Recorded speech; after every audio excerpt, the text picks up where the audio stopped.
தமிழ் ஆனந்த யோக உலக சமாதான பிரியர்களே,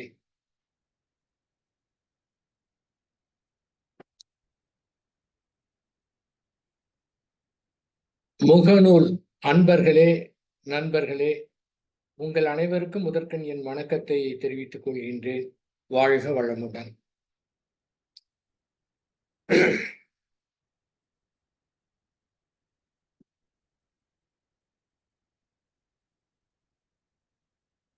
அனைத்தையும் தெரிந்து கொள்வதற்காக நம்மிடத்திலே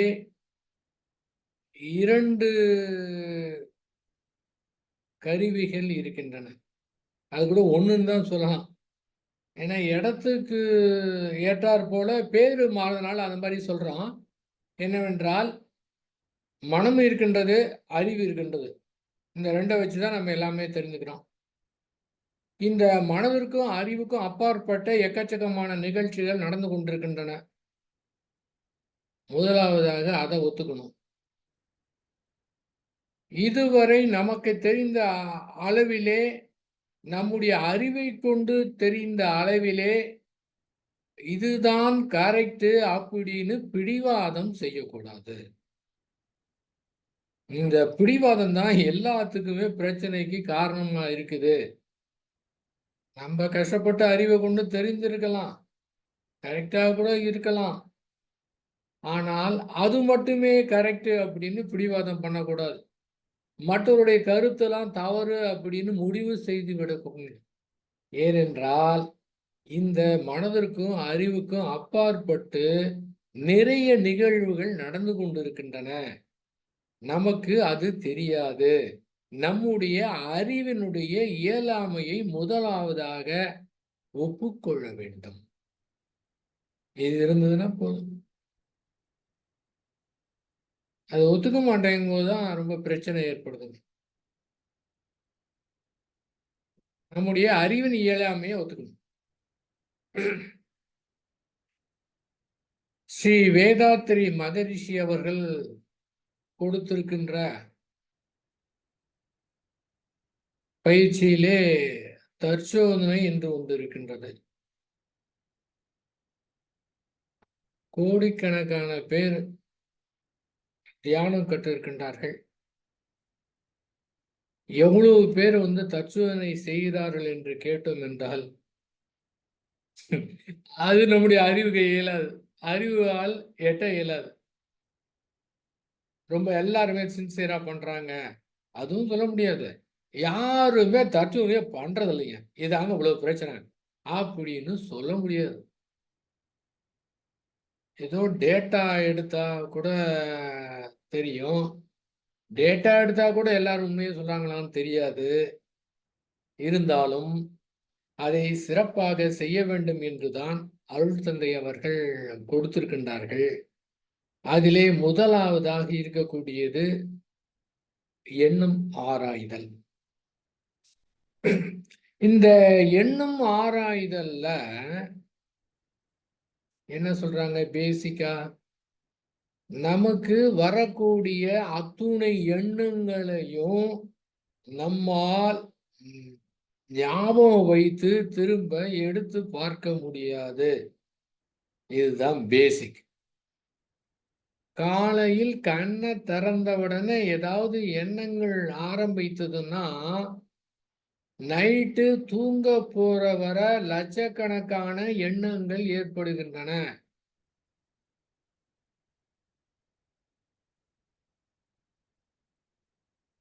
இரவிலே கனவில்லாத தூக்கம் என்றால் அற்புதம். அப்படி கனவு வந்தது என்றால் மனது தூக்கத்தின் போதும் இயங்கிக் கொண்டிருக்கின்றது என்று அர்த்தம். நாம் வீழ்த்திருக்கும் போது இயங்குகின்றது நனவு, தூங்கும் போது இயங்குதுன்னா அதுக்கு பேரு கனவு. இப்ப கனவு இல்லாத ஆழ்ந்த தூக்கம் தான் உடம்புக்கு ரொம்ப சார்ஜ் ஆகும், ரொம்ப டீப் ஸ்லீப் போகலாம். அப்ப எண்ணம் ஆராய்தல அத்தனை எண்ணங்களையும் நீங்க எடுங்கன்னு சொல்றாங்களான்னா அது மாதிரி சொல்லவே இல்லை. ஏனென்றால் அது எடுக்க முடியாது. அப்ப அதுல என்ன சொல்றாங்க? உங்களுக்கு அதிகமாக திரும்ப திரும்ப திரும்ப திரும்ப உங்களுக்கு அதிகமாக எந்த எண்ணங்கள் ஏற்படுகின்றனவோ அதை தனியாக ஒரு பேப்பரில் எழுதி வைத்து கொண்டு அதை சீர்தூக்கி பார்த்து செய்ய சொல்றாங்க.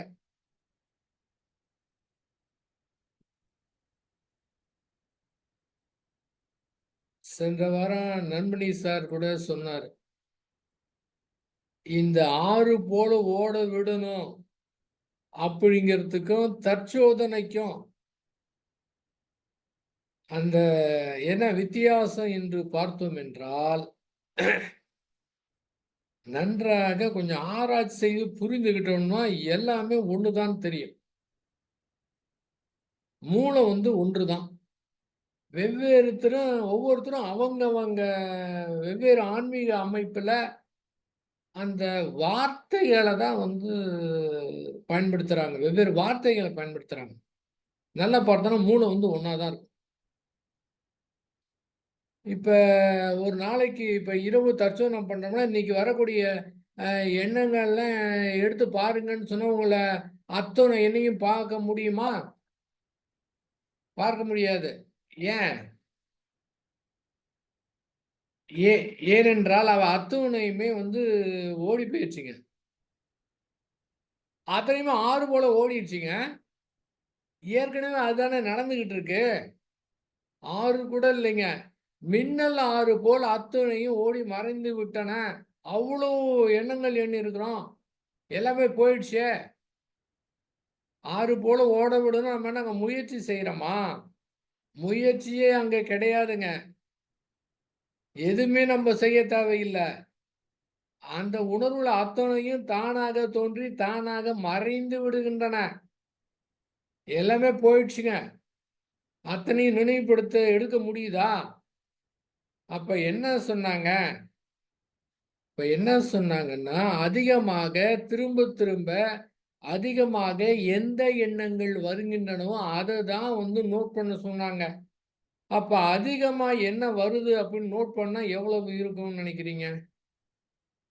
சரி, அதுவும் சொல்ல முடியாது. ஒவ்வொருத்தரை பொறுத்து இருக்குது. அதுவும் நம்ம இத்தனை தான் நாம சொல்ல முடியாது. கோடிக்கணக்கான மக்கள் இருக்கிறாங்க. அவங்க அத்தனை பேருடைய மனம் இருக்குது. அது அத்துணை மனமும் ஒவ்வொரு விதமா செயல்பட்டு கொண்டு இருக்கின்றது. இன்னைய டாபிக்குடைய நோக்கம் என்னவென்றால், அந்த வந்த உணர்வுகளை அதற்கு நாம் அங்கீகாரம் கொடுத்தால்தான் பிரச்சனை ஏற்படுகின்றது. அதற்கு நாம் அங்கீகாரம் கொடுக்கவில்லை என்றால் அவை தானாக தோன்றி தானாகவே மறைந்து விடுகின்றன. இது வேற யாராவது சொல்லணுமா? நைட்டு தற்சோதனை செய்வதற்கு காலையிலிருந்து நமக்கு எந்த மாதிரி எண்ணங்கள் ஏற்பட்டன என்று பார்க்கும்போது எல்லாமே மறைந்து விட்டதை திரும்ப நீங்க முயற்சி பண்ணி கஷ்டப்பட்டு முயற்சி பண்ணா கூட கொண்டு வர முடியாதே. அப்ப இதிலே வைத்தே தெரிந்துக்கலாமே, அது எல்லாமே ஆறு போல ஓடி மறைந்து விட்டது. ஆறுனா கூட மெதுவா ஓடுற மாதிரி தெரியும். இது மின்னல் ஆறு. மின்னல் எவ்வளவு நேரத்துல பழிச்சிட்டு எப்படி மறையுது, அந்த மாதிரி அத்துணை எண்ணங்களும் அத்தனை உணர்வுகளும் எண்ணங்கள் எண்ணங்களின் காரணமாக உணர்வுகள், அது எத்தனையோ விதமான உணர்வுகள். பயம் அப்படிங்கிற உணர்வு எடுத்தா பயம் ஒண்ணுதான். ஆனா எல்லாருக்கும் ஒரே மாதிரியா உணர்வு ஏற்படும்னா ஒவ்வொருத்தருக்கும் ஒவ்வொரு விதமாக ஏற்படும். அதிகமா ஏற்படும், கம்மியா ஏற்படும், பயங்கரமா ஏற்படும். ஒரு தூரம் ஏற்பட்டா திரும்ப திரும்ப சில பேருக்கு வரும். இது மாதிரி பல்வேறு வகையாக உணர்வுகள் ஏற்படும். எது எப்படி இருந்தாலும் அந்த உணர்வுகளுடைய ஆயுள் எவ்வளவு என்று பார்த்தோம் என்றால் அரை வினாடிதான். ஏற்பட்ட உணர்வு அரை வினாடியிலே மறைந்துவிடும். அடுத்தது வரும், மறைந்துவிடும். அடுத்தது வரும், மறைந்துவிடும். அடுத்தது வரும், மறைந்துவிடும். தொடர்ந்து வந்து கொண்டே இருக்கின்றது, தொடர்ந்து வந்து கொண்டே இருக்கின்றன. நம்முடைய உணர்வுகள் அனைத்துமே உருண்டோடக்கூடிய இயல்புடையதாக இருக்கின்றது. அத்துணையும் உருண்டோடி மறையக்கூடிய தன்மையாக இருக்கின்றது. இதற்கு தான் ஸ்ரீ வேதாத்ரி மகரிஷி அவர்கள் ஒரு உதாரணம் சொல்வாங்க. இந்த ஆறு எவ்வளவு நாளா பார்க்குறீங்கன்னு கேட்குறாங்க. இந்த ஆறை நான் 10 வருஷமா பார்த்துக்கிட்டு இருக்கேன்னு ஒருத்தர் சொல்றாரு. ஆக்சுவலா அந்த ஆறிலே தண்ணீர் ஓடிக்கொண்டு இருந்தது என்றால் 10 நிமிடத்துக்கு முன்பு பார்த்த ஆறு இப்போது கிடையாது. ஏனென்றால் இது புத்தம் புது ஆறாக இருக்கின்றது. 10 நிமிடத்துக்கு முன்பு பார்த்த தண்ணீர் அங்கே ஓடிவிட்டது, ரொம்ப தூரம் போயிருச்சு. இப்போது இருக்கக்கூடிய தண்ணீர், ஓடிக்கொண்டிருக்கின்ற தண்ணீர் புதிதாக இருக்கின்றது. அது தொடர்ந்து ஓடிக்கொண்டிருக்கிற காரணத்தினால நிலையாக இருக்கிற மாதிரி இருக்குது. அதே போல நம்முடைய மனதிலே தொடர்ந்து எண்ணங்கள் வந்து கொண்டே இருக்கின்றன, தொடர்ந்து உணர்வுகள் வந்து கொண்டே இருக்கின்றன, மறைந்து கொண்டே இருக்கின்றன. ஆறு தொடர்ந்து ஓடுனாலும் அது நிலையா இருக்கிற மாதிரி நாமும் என்ன நினைத்து கொண்டோம், தொடர்ந்து எண்ணங்களும் உணர்வுகளும் போய் மறைந்து விடுகின்றன. ஆறு கூட, தண்ணீர் கூட மறையல, நம்ம கண்ணை விட்டு மறைந்து விட்டது, ஆனால் தூரமாக சென்று விட்டது. ஆனா உணர்வுகளும் எண்ணங்களும் தூரமாலாம் போகல, அது தோன்றி மறைந்து விட்டது, தானாக தோன்றி தானாக மறைந்து விட்டது. ஆனால் நிலையாக மனம் இருக்கிற மாதிரி நமக்கு ஒரு மயக்கமாக இருக்கின்றது. மனம் என்பது ஒரு பொருள் என்றால் அதை மாற்றுவது கடினமானது. அது தொடர்ந்து நிகழ்ந்து கொண்டிருக்கின்றது என்றால் அதை மாற்றுவது எளிதானது. அப்ப மனதை மாற்றுவது எளிதானது.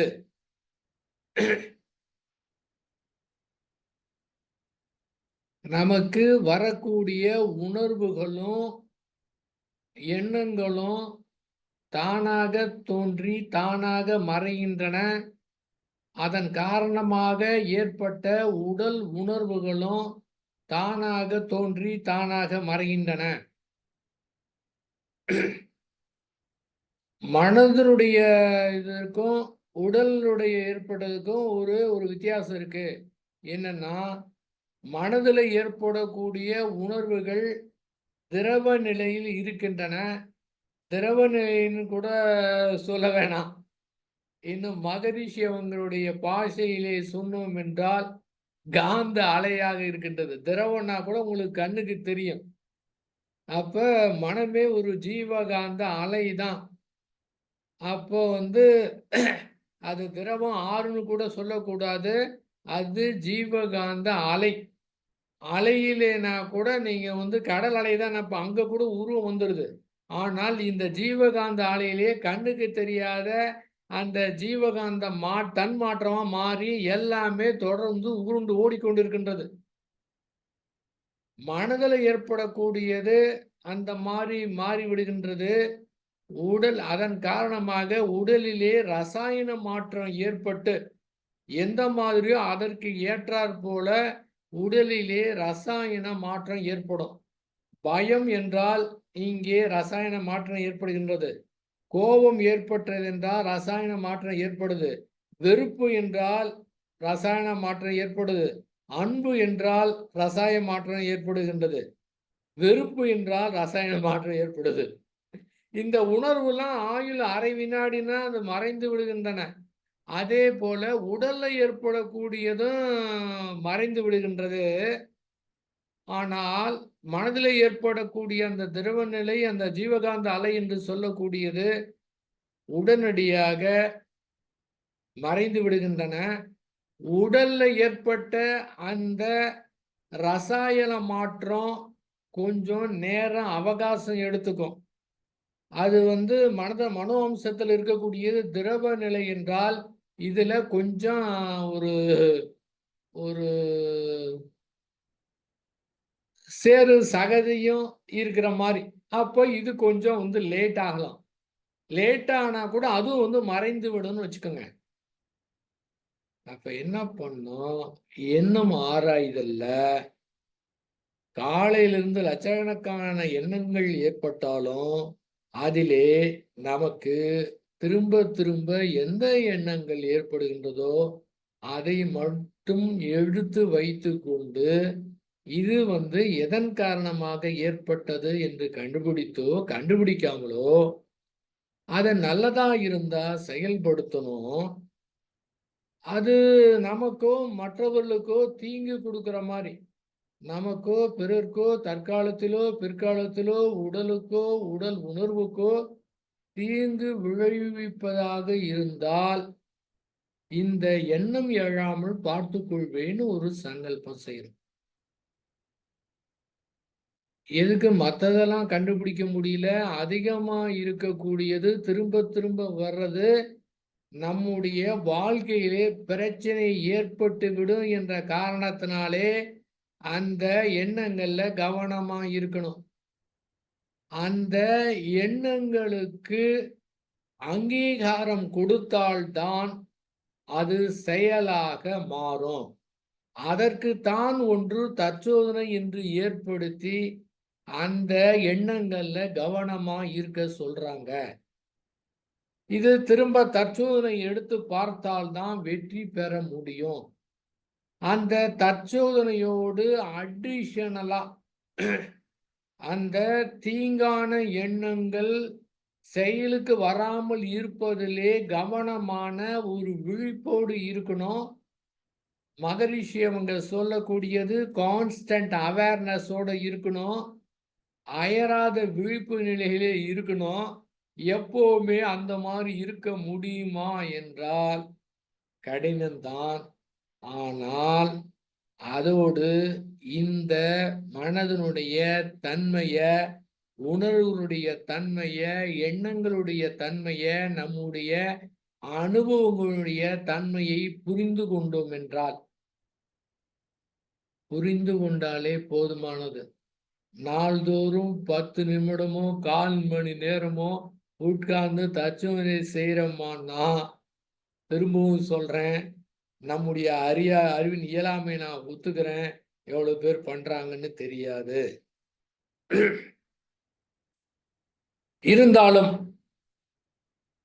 இந்த புரிந்து கொண்ட காரணத்தினால அந்த தற்சோதனையிலே வெற்றி பெற்ற ஒருவர் எப்படி இருப்பாரோ அந்த வெற்றி இதன் மூலமாக கிடைக்கின்றது என்றால் ஏன் இதனை பயன்படுத்தி கொள்ளக்கூடாது? என்னவென்றால், ஆறு போல் ஓடிக்கொண்டிருக்கின்ற மின்னல், ஆறு போல் ஓடிக்கொண்டிருக்கின்ற அந்த ஜீவகாந்த அலையாக மாற்றம் கொண்டு ஓடிக்கின்றதுல போயிட்டு நாம் குறுக்கிடாமல் இருந்தால் போதும். அதை ஆறு போல் ஓட விட்டால் போதும். அதுக்கு ஆறு போல் ஓட விடுறதுன்னா, ஏங்க எப்படிங்க ஆறு போல் ஓட விடுதுன்னு கேட்கக்கூடாது. ஏன்? ஏன்னா இது எப்பவுமே ஆறு போல ஓடிக்கிட்டு தான் இருக்குது. அங்க நம்ம செய்யவே இல்லை, ஒண்ணுமே செய்யறதுக்கு வேலையே இல்லை. அதுபோல் ஓடிக்கொண்டு இருக்கிறதுல நாம் குறுக்கிடாமல் இருந்தால் போதுமானது. அவ்வளவுதான்.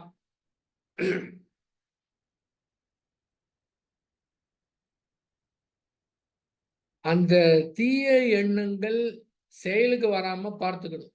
சரி, வரக்கூடிய நல்ல எண்ணங்கள் என்ன பண்ணலாம்? அதற்கு நம்ம வாலண்டியரா அதை செயலுக்கு கொண்டு வரணும். நல்லது ஏதாவது தோணுதுன்னா அதை செயல்படுத்துறதுக்கு நம்மான முயற்சியை எடுத்து செய்யணும்.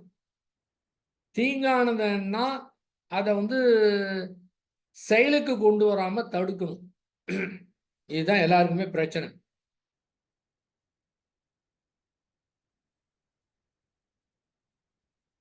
தீங்கான எண்ணம் ஒன்று ஏற்பட்டு விட்டது என்றால் அது உடனடியாக அது செயலுக்கு வருவது கிடையாது. தீங்கான உணர்வு ஒன்று ஏற்பட்டு விட்டது என்றால் அங்கே நாம் ஒன்றுமே செய்யவில்லை என்றால் அந்த ஏற்பட்ட உணர்வு எப்படி மற்ற உணர்வுகளைப் போல, மற்ற எண்ணங்களைப் போல அவையும் தானாக மறைந்துவிடும். குறிப்பிட்ட மாதிரி தீய எண்ணம் இந்த மாதிரி செய்யலாமா, அது ஜென்ரலா ஏற்படக்கூடிய உணர்வோட இது மாதிரி குறிப்பிட்ட ஒரு தீங்கான செயல் ஒன்று இருக்கின்றது, அது வந்தது, நீங்க கண்டுக்காம விட்டீங்கன்னா அது போயிடும். ஆனால் அது வரக்கூடாது என்று போராடும் போது, போராடக்கூட தேவையில்லை, வரக்கூடாது என்று நினைத்தோம் என்றால் இப்போது அந்த தீங்கான உணர்வுக்கு நாம் உயிர் கொடுத்து விடுகின்றோம். எண்ணம் ஆராய்தலையே நீங்க நல்லா ஆராய்ச்சி செய்து பார்த்தீங்கன்னா, தீவிரமா ஆராய்ச்சி செய்தா நமக்கு மட்டுமல்ல, இந்த சமுதாயத்துக்கு ஏதாவது கொடுக்கணும் அப்படிங்கிற நோக்கில ஆராய்ச்சி செய்து பார்த்தோம் என்றால் நிச்சயமாக தெளிவாகிவிடும், புரிந்துவிடும். அங்க என்ன சொன்னாங்க? தீய எண்ணங்கள் வரக்கூடாதுன்னு சொல்லல. ஏனென்றால் தீய உணர்வு வரக்கூடாது என்றால் அதனோடு உறவு கொண்டுதான் சொல்ல வேண்டியிருக்கின்றது. அப்ப நமக்கும் அதற்கு உறவு அதிகமாகி விடுகின்றது. ஸ்ரீ வேதாத்ரி மகரிஷி அவர்கள் சினம் வரக்கூடாது என்று சொல்லவில்லை. சினம் வரக்கூடாது வரக்கூடாதுன்னு எத்தனை முறை நாம் சொல்கின்றோமோ அந்த அளவிற்கு நமக்கும் சினத்திற்கும் உறவு அதிகமாயிரும். அப்ப என்ன சொன்னாங்க? சினம் எழாமல் பார்த்து கொள்வேன்னு சொன்னாங்க. அதுவே தான் இன்டைரக்டா பார்த்து கொள்வேன்கிறது சொல்றத விட இன்னும் சரியாக புரிந்து கொண்டு இந்த நம்ம கிட்ட இருக்கிற மனதையும் அறிவையும் கொண்டு சரியாக பயன்படுத்தி இதை புரிந்து கொண்டு நாம ரிலீஸ் ஆயிடலாம், பர்மனண்டா ரிலீஸ் ஆயிடலாம். பர்மனண்டா என்னன்னா நம்முடைய இயல்பே நல்லது மட்டும் தான் செய்யறது. இதுக்காக ஒரு முயற்சி கூட செய்யக்கூடாது, ஸ்ட்ரகிள் பண்ணக்கூடாது, மனதுக்குள்ளார போராட்டம் இருக்கக்கூடாது. என்ன போ இவ்வளவு நாளா தியானம் பண்றேன், இவ்வளவு நாளா தற்சோதனை பண்றேன், இந்த மாதிரி வந்துருச்சே அப்படின்னு இந்த போராட்டமே இருக்கக்கூடாதுங்க. அப்படியே ஜாலியா இருக்கணுங்க. அப்ப என்ன பண்ணணும்? என்ன பண்ணா மனதை பொறுத்தவரை, அகத்தை பொறுத்தவரை நம்ம ஒன்றுமே செய்ய தேவையில்லைங்க. ஏனென்றால் அது தானாக தோன்றுகிறது என்றால் அந்த மனதுக்கு சுதந்திரம் கொடுத்தோம் என்றால், அந்த மனதிற்கு விடுதலை கொடுத்து விட்டோம் என்றால் அது தானாவே சரியாயிரும். அந்த மாதிரி போயிட்டு இருக்கிற மனதை, தானாக இயங்கக்கூடிய மனதை நான் சரிப்படுத்தி விடுவேன் அப்படின்னு செய்தோம் என்றால் அந்த மனதை நிச்சயமாக சீரமைக்கவே முடியாது. இப்போது மட்டுமல்ல, இந்த பிறவியில மட்டுமல்ல, எத்தனை பிறவி எடுத்தாலும் அதை சரி செய்ய இயலாது. அந்த தோல்வியை ஒத்துக்கணும், அந்த அறிவின் இயலாமையை ஒத்துக்கணும். எல்லா ஞானிகள் அத்துணை பேருமே ஞானம் அடைந்தது எல்லாமே முயற்சி செய்து பார்த்துவிட்டு கடைசியாக நம்மால் ஒன்றுமே செய்ய முடியவில்லையே என்று அறிவினுடைய இயலாமை ஏற்றுக்கொண்டு அந்த இயற்கையோடு எப்போது சரண்டரானார்களோ அப்போதுதான் அந்த ஞானம் என்ற தெளிவு, புரிதல், அந்த விடுதலை, முக்தி என்பது அவர்களுக்கு கிடைத்தது. யார் வேணாலும் எடுத்து பார்த்துக்குங்க. இதுல சந்தேகமே கிடையாது. இதை புரிந்து கொண்டு அந்த உணர்வுகளை ஆதரித்தோ எதிர்த்தோ எதுவுமே செய்யக்கூடாது. ஆதரித்தா என்ன ஆகும்? ஆதரித்தோம் என்றால் அந்த அதுக்கு ஒரு தீனி போட்ட மாதிரி. இதுல ஒன்றும் தப்பே கிடையாதே. ஏங்க யார் யாரோ என்னவோ பண்ணிட்டு இருக்கிறாங்க, இது போய் தப்பா? எல்லாரும் பண்றது தானே அப்படின்னு ஆதரவு கொடுத்தீங்கன்னா குறிப்பிட்ட இதுல அந்த அழுத்தமாகி அதை செயலுக்கு வந்துவிடும். இது வேண்டாம். அதாவது ஆதரிக்கலாம், எதிர்க்கிறது. எதிர்ப்பது என்று அதை எதிர்த்து அதை முடியுமான்னா முடியவே முடியாதுங்க. என்ன போராட்டம் வேணாலும் பண்ணிக்கணும், எவ்வளவு பெரிய ஆளா இருக்கட்டும்.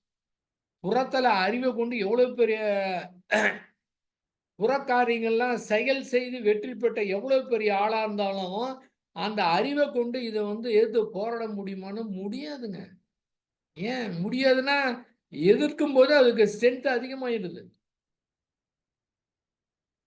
வரக்கூடாது கூடாதுங்கும் போது இன்னும் ரொம்ப அதிகமா தான் வருங்க. அது பிரச்சனை தான். இன்னும் சிக்கல் அதிகமாயிரும். பிரச்சனை அதிகமாயிரும்.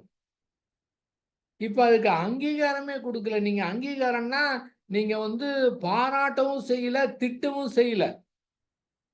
பாராட்டவும் செய்யல, அத எதிர்ப்பாவும் குடுக்கல. 2மே அங்கீகாரம் எந்த விதத்துல அங்கீகாரமும் குடுக்கல. உயர்ந்ததுன்னு அங்கீகாரம் குடுக்கல. தாழ்வு அப்படின்னு அங்கீகாரம் குடுக்கல. இது வந்து தீயத பொறுத்தவர.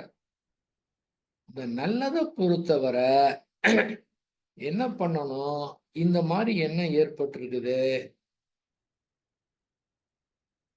தீங்கான எண்ணம் ஏற்பட்டா மட்டும் உடனே செய்யலாம்ன்னு தோணுது. ஆனா நல்ல எண்ணம்னு தோணுனா, அது அவங்க செய்யட்டும். நல்ல எண்ணங்கள்லாம் மத்தவங்க வந்து செய்யட்டும். நம்ப செய்ய வேணாம்னு ஒரு முடிவு எடுத்துர்றது. அப்போ உங்களுக்கு எனர்ஜி கிடைக்காது.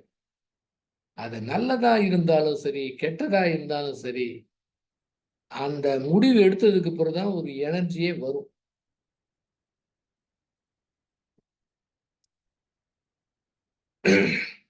நல்லதுன்னா வேற யாராவது செய்யட்டும் அப்படின்னு விடாம, ஏன் நாம வந்து அதுக்கு பொறுப்பு எடுத்து, இதற்கு எந்த மாதிரி வந்து செய்யலாம்?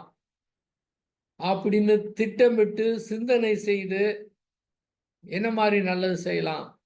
அப்படின்னு செய்தோம்னா, யார் அது மாரி நினைத்துக் கொண்டிருக்கின்றார்களோ, எதிர்பார்க்காம புகழுக்காகவோ, பொருளுக்காகவோ எதிர்பார்க்காம யார் எந்த மூளை நினைத்துக் கொண்டிருக்கின்றதோ, அந்த மூளையை தான் இயற்கை பயன்படுத்தும். அதே போல தான் தீங்கானதையும், தீங்கு செய்யறதுக்கும் அந்த மாரி மூளைய தான் பயன்படுத்தும். இயற்கை வந்து நேரடியா வந்து தண்டனை குடுக்க முடியாது. அத்தனையும் கருவிகளா பயன்படுத்தும். அப்ப எல்லாருக்கும் நல்லது செய்யணும், நல்லது நினைத்துக் கொண்டிருக்கும்ல கருவியா பயன்படுத்தி நல்லது செய்யும். அ யாருக்கோ ஒரு துன்பத்தை இயற்கை செயலொளி தத்துவத்துப்படி ஒருத்தருக்கு துன்பத்த குடுத்து அவருடைய வினைப்பதிவ போக்கணும் அப்படின்னா, அதுக்கு யாரு கருவியா பயன்படுத்துறது? அதுக்கு யாரு கருவியா பயன்படுத்துனா, இந்த மாரி எண்ணங்கள் நெனச்சுட்டு இருக்கவங்கள கருவியா பயன்படுத்தும். இவ்வளவுதான் விஷயம். நம்ம வந்து நியூட்ரல்ல இருந்தோம்னா, அதாவது அந்த நல்லது செய்யணும் அப்படிங்கிறது கூட இல்லாம, நாம செய்யக்கூடிய நல்லது ஒரு நிஷ்காமிய கர்மமாக, எதிர்பார்ப்பே இல்லாம, இங்க நல்லது கெட்டது கூட இல்லைங்க. நல்லது கூட அது வந்து ஒரு இயல்பாக, என்ன பேசினாலும் சரி, என்ன செயல் செய்தாலும் சரி, அப்படியே இயற்கையோடு ஒன்றிவிட்ட காரணத்தால இயற்கையே அப்படியே கருவியா பயன்படுத்தி, இந்த மாரி நிஷ்காமிய கர்மா அவங்க செய்யும்போது, இது நான் செய்தேங்கிற ஒரு உணர்வோ, ஒரு தன்முனைப்போ எதுவுமே இருக்காது. நீங்க பெருமைப்பட்டுக்கிறது கூட ஒண்ணுமே கிடையாது. பெருமைப்பட்டுக்கவே தேவையில்லைங்க. பெருமைப்படுறதுக்கு என்ன இருக்கு? அந்த மாரி ஒரு இயல்பான ஒரு தன்மை வந்து வந்துவிடும். இந்த மனதை ஆறு போல ஓட விட்டு விட்டோம் என்றான். இப்ப அங்கீகரிப்பு தான் பிரச்சனைன்னா, ஒரு நம்ம வீட்ல விளக்கு ஏத்துறோம். எண்ணெய் ஊத்திட்டோம், திரி போட்டுட்டோம். இப்ப குச்சி எடுத்து அந்த பொதுவா பழமொழி இருக்கு. "பஞ்சையும் நெருப்பையும் பக்கத்துல வைக்கக்கூடாது. சீக்கிரமா தீப்பற்றிருன்னு." ஒரு குச்சி எடுத்து பத்த வைக்கிறோம். பத்தவே மாட்டேங்குது. ஒரு குச்சி வேஸ்ட் ஆயிருதுங்க. அடுத்ததுக்கு பிறகு தான் வந்து அங்க எரியுது. ஏன்னு கேட்டீங்கன்னா, கொஞ்சம் லேட் ஆகுதுங்க. அதே போல நம்முடைய மனதிலே தீங்கான எண்ணம் ஏற்பட்டுருச்சு அப்படின்னா, அத வந்து நம்ம சரிப்படுத்த வேணாமா? சரிப்படுத்தலைன்னா எல்லாத்துக்கும் பிரச்சனை ஆயிருமே! அத சரிப்படுத்தணுமே! அப்படின்னா, எப்படி அது கொஞ்சம் நேரம் ஆகுதோ, அதே போல நாம் அங்கீகாரம் குடுத்து, எப்படி பண்ணலாம்? எந்த மாரி செய்யலாம்? அப்படின்னு திரும்ப திரும்ப நினைக்கும்போது தான் செயலாகுமே தவிர, ஒரு முறை நினைத்த காரணத்தினாலே செயலாவதற்கு வாய்ப்பே கிடையாது. அப்ப அறிவை கொண்டு நாம் அங்கீகாரம் குடுத்தா தான் பிரச்சனை. அதுக்கு தான் 6வது அறிவு குடுத்துருக்குறாங்க. இதுக்கு வேற யாருமே காரணம் கிடையாது. கடவுள கூட சொல்லக்கூடாது. இயற்கைய கூட சொல்லக்கூடாது. இந்த தெளிவான அறிவை கொண்டு அதுக்கு தான் சொல்லக்கூடியது இந்த புரிதல் ஏற்பட வேண்டாம். என்ன புரிதல் என்றால், நம்முடைய மன உணர்வுகளை எதிர்த்து நாம் எதுவுமே செய்ய முடியாது. அது நம்முடைய கட்டுப்பாட்டிலே கிடையாது. நம்முடைய கட்டுப்பாட்டிலே இல்லாத விஷயத்தை கட்டுப்படுத்த முயற்சி செய்யக்கூடாது. எது நமக்கு எட்டவில்லையோ, எது கட்டுப்படுத்த முடியவில்லையோ, அதற்கு கவலைப்படுவதை விட்டுவிட வேண்டாம். நம்மால் என்ன செய்ய முடியுமோ அதை செய்ய வேண்டும். மீதி அப்படியே இயற்கைட்ட கொடுத்து விடணும். அதுக்காக புறத்துல அதுவா நடக்கும்னு விட்டுவிடக்கூடாது. நாம முயற்சி செய்து எவ்வளவு முடியுமோ, மேக்சிமம் எவ்வளவு முடியுமோ அறிவை கொண்டு அந்த ஷார்ப்னஸை பயன்படுத்தி செயலை மிக சிறப்பா செய்யணும். அதுக்கு மேல இருக்கிறத நம்ம விட்டுறலாம். செயல்லாம இன்னும் எக்கச்சக்கமான விஷயங்கள் நம்ம மீறி இருக்கு. அதுக்கெல்லாம் நம்ம டச்சே பண்ண வேணாம். அப்படியே சாதாரணமா இயல்பாக அப்படியே அதை ஏத்துக்கிட்டு அப்படியே சரண்டர் ஆயிருதான் சரியான தீர்வுங்க. ஒருத்தருக்கு வாக்குவாதம் ஏற்பட்டது. திடீர்னு அடிச்சாரு, கீழே விழுந்தாரு, இறந்துட்டாரு. கோர்ட்டுக்கு போறாங்க, விசாரிக்கிறாங்க. அவருக்கு தண்டனை குறைவானதுதான். ஏன்னா அவரை அறியாம அது வந்துருச்சு. அவரு பிளான் பண்ணி பண்ணல. ஏதோ உணர்ச்சி வேகத்துல வந்துடுச்சு, அடிச்சிட்டாரு. அதனால. ஆனா சில கொலை வழக்கு பார்க்கும்போது ரொம்ப நாள் நீண்ட நாளாக திட்டமிட்டு பிளான் பண்ணி இதை முடித்தே தீர்வேன் அப்படிங்கிற ஒன்று நிரூபணம் ஆகிவிட்டதால் அவங்களுக்கு ஆயுள் தண்டனை. ஆயுள் தண்டனை ஆயுள் முழுதுல 14 வருஷம் தாங்க ஆயுள் தண்டனை. ஆனால் இன்னும் ரொம்ப பிளான் பண்ணி திட்டமிட்டு வெடிகுண்டு வைத்து இந்த மாதிரி பெரிய இது பண்ணாங்கன்னா அவங்களுக்கு மரண தண்டனை. பாருங்க, எல்லாமே கொலைதான். அதுக்கு என்ன வித்தியாசம் இருக்குது பாத்தீங்களா? தானா நடந்தது, திட்டமிட்டு பண்ணது. இன்னும் தீவிரமா வருடக்கணக்கா திட்டமிட்டு இது மாதிரி செய்யணும் அப்படிங்கிறதுக்காக செய்யறது. எவ்வளவு வித்தியாசம் இருக்கு பாருங்க.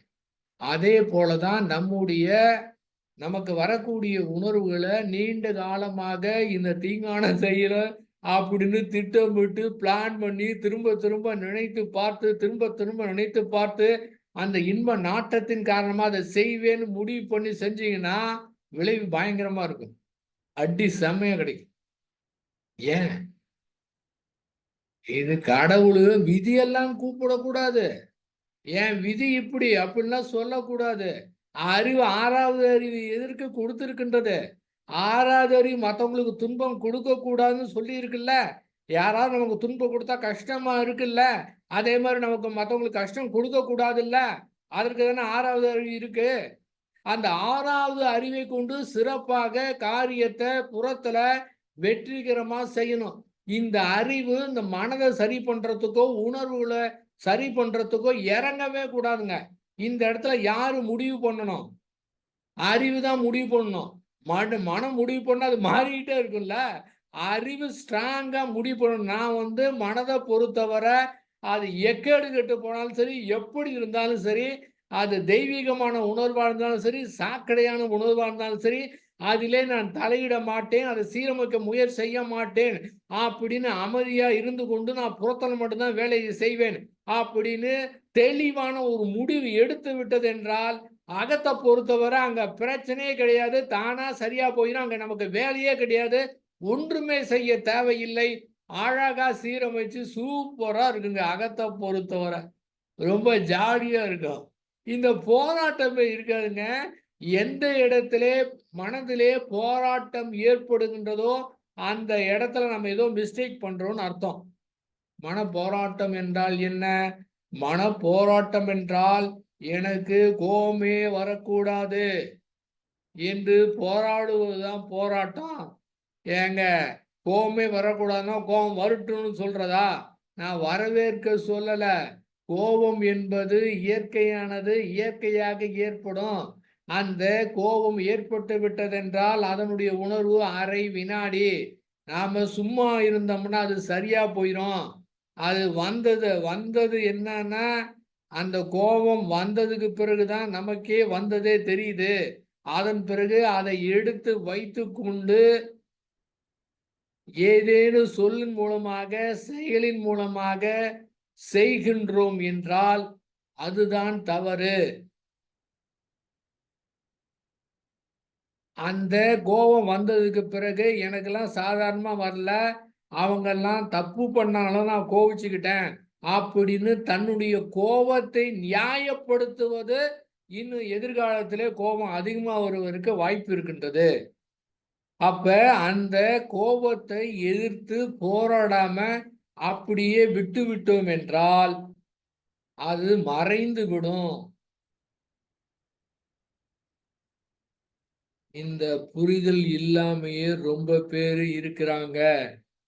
கோபம் வரும், ஏதமார்களை திட்டுவாங்க, அடுத்த அரை வினாடி சாதாரண நிலைமைக்கு வந்து சாதாரணமா பேச ஆரம்பிச்சிருவாங்க.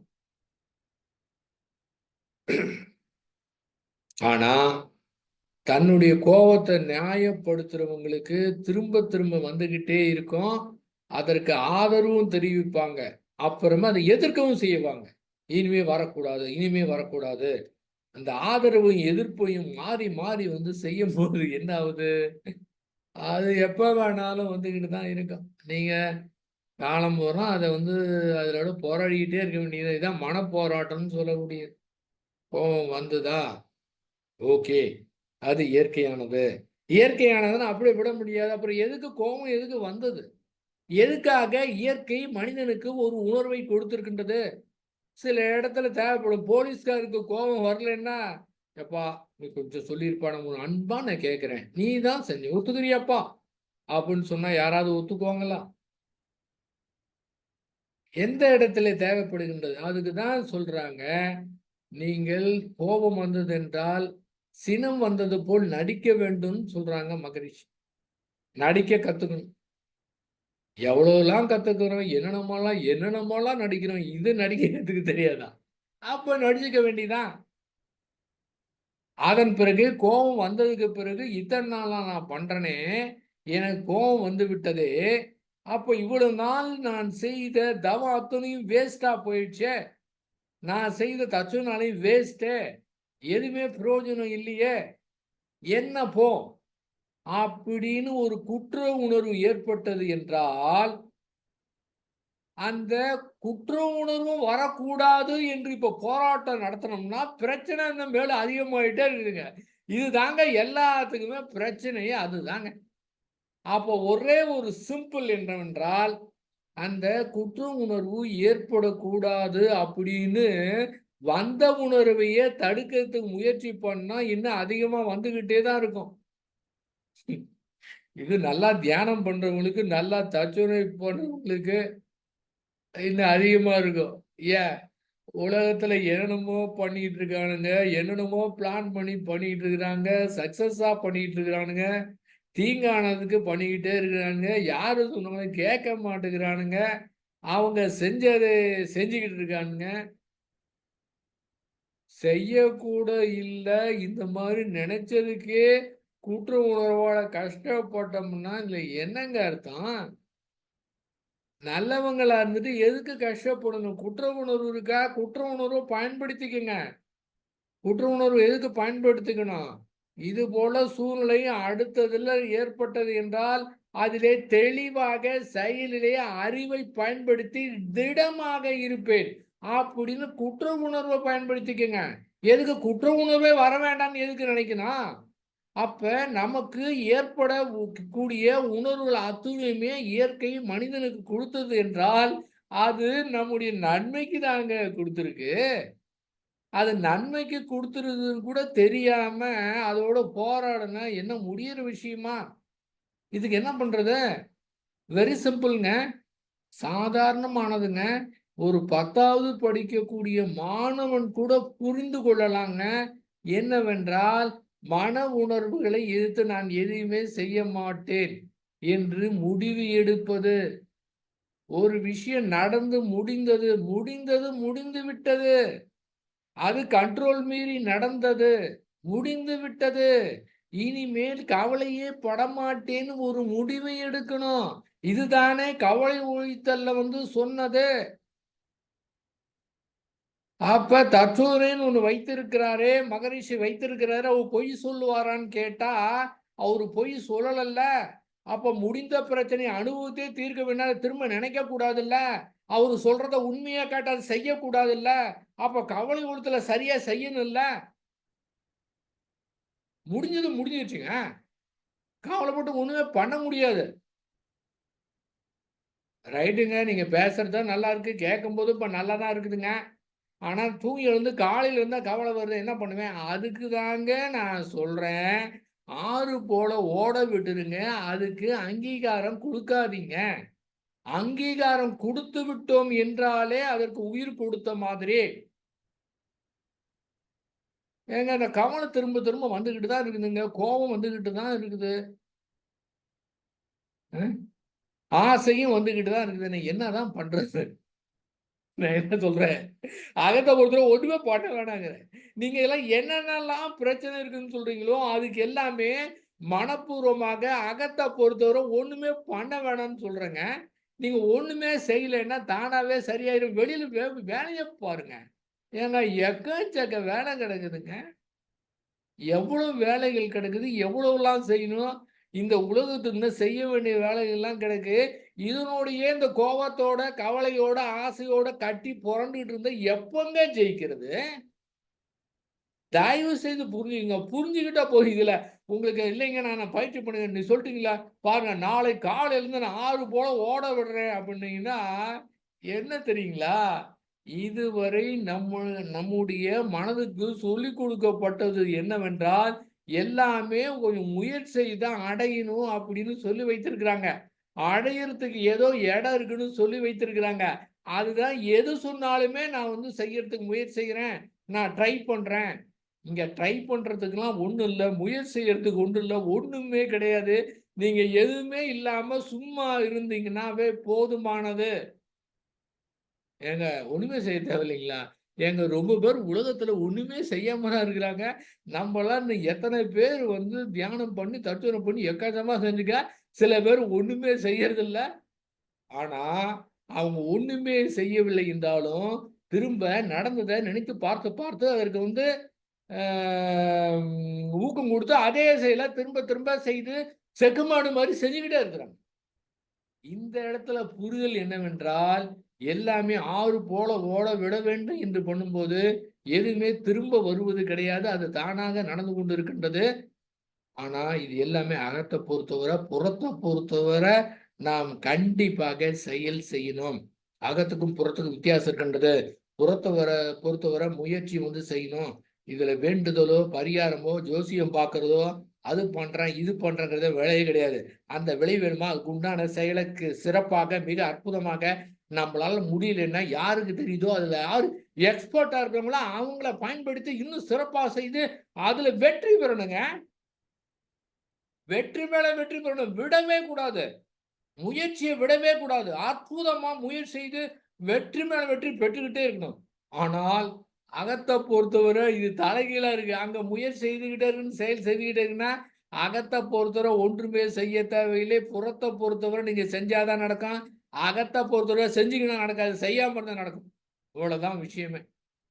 அப்ப அதற்கு நாம் அங்கீகாரம் கொடுத்து விட்டோம் என்றால் அந்த உணர்வுகளுக்கு நாம தான் அதற்கு உயிர் கொடுத்த மாதிரி, அதுக்கு சாப்பாடு போட்ட மாதிரி, அது செய்துகிட்டு தான் இருக்கோம். வந்துகிட்டு தான் இருக்கோம். எத்தனை பிறவி எடுத்தாலும் போராடிக்கிட்டு தான் இருக்கோம்.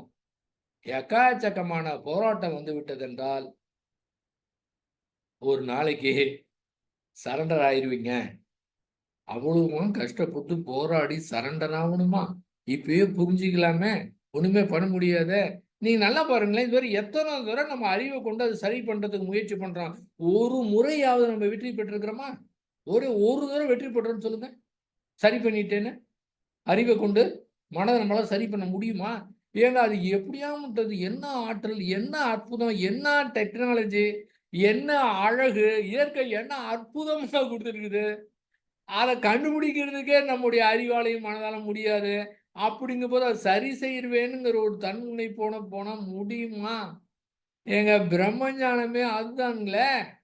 இயற்கை தெளிவாக புரிந்து கொண்டு, அதை எதிர்த்து எதுவுமே பண்ண முடியாது.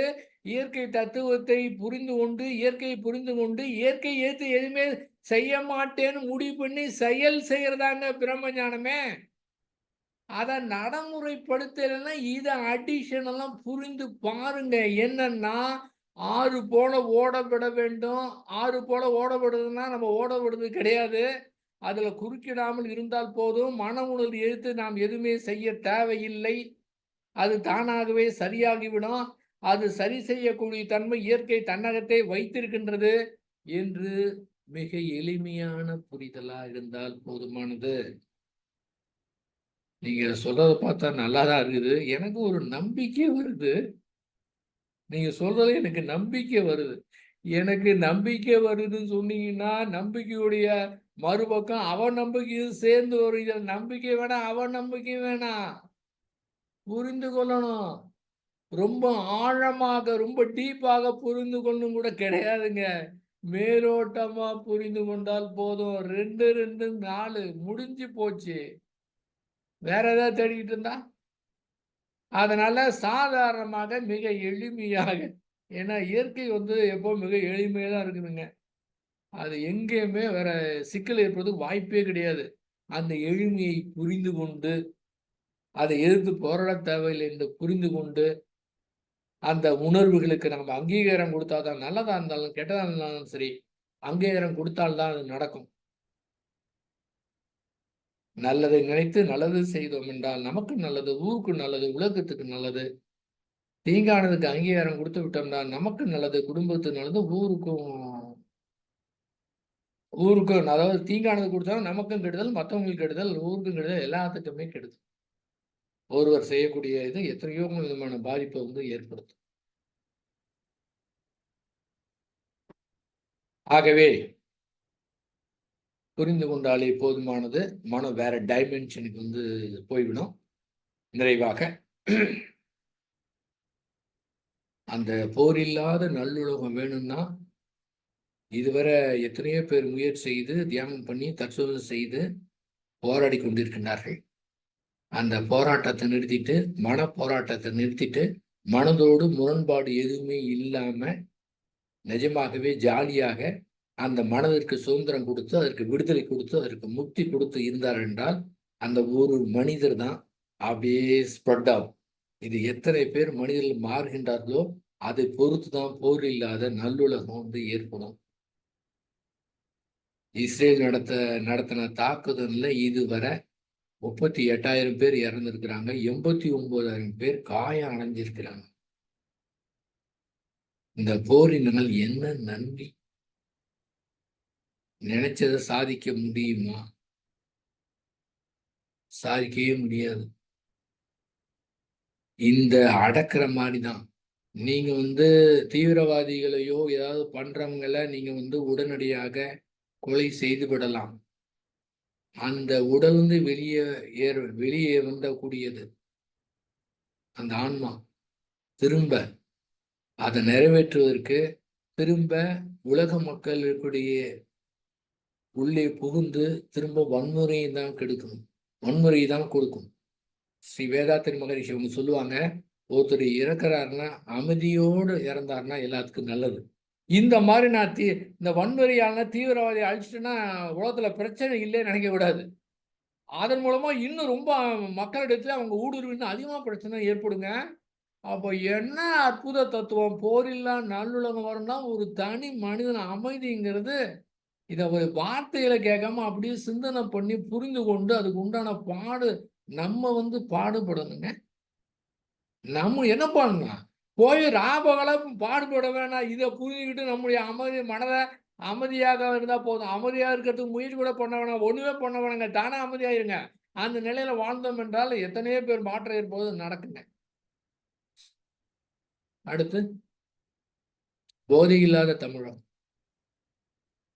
ஒரு நாள் சாதாரணமா ஒரு 4 நாள் காஃபி குடுத்தாவே காலையில காஃபின்னு தேடும்போது, இந்த இன்ப நாட்டத்திலே ஏற்பட்டது என்ன ஆகும்? பொறுப்பு வேணும். கடமை வேணும். ஏங்க அந்த காலத்துல ரைட்டுங்க. இதெல்லாம் சர்வசாதாரணங்க. பரவாயில்லைங்க. இன்னைக்கு ஒரு நாள் தானே. பையன் போறேன்னு சொன்னா சார். பார்ட்டிக்கு போயிட்டு வாடான்னு நானே சொன்னேன். என்ன கொடுமையா இருக்கு. அதுதான் சொன்னது. ஆதரிக்க வேணாம், எதிர்க்க வேணாம். இப்ப வந்து ஆதரிக்கிறாங்க ரொம்ப பேரு. சர்வ சாதாரணமா நடக்குது. சாதாரண மக்கள் தான். இதனுடைய கொஞ்சம் கொஞ்சமா ஆனா என்ன ஆகுங்க, பெரிய சிக்கல் ஆகுங்க.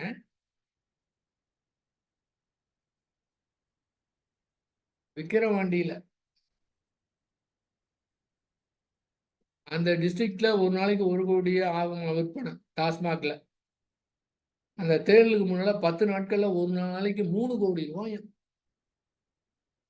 ஆக்கப்பூர்வமான வழியிலே அறிவை செலுத்து என்றால் இருக்கக்கூடிய பணத்தை அழிச்சா கூட பரவாயில்ல, நீ வேஸ்ட் பண்ணா கூட பரவாயில்ல.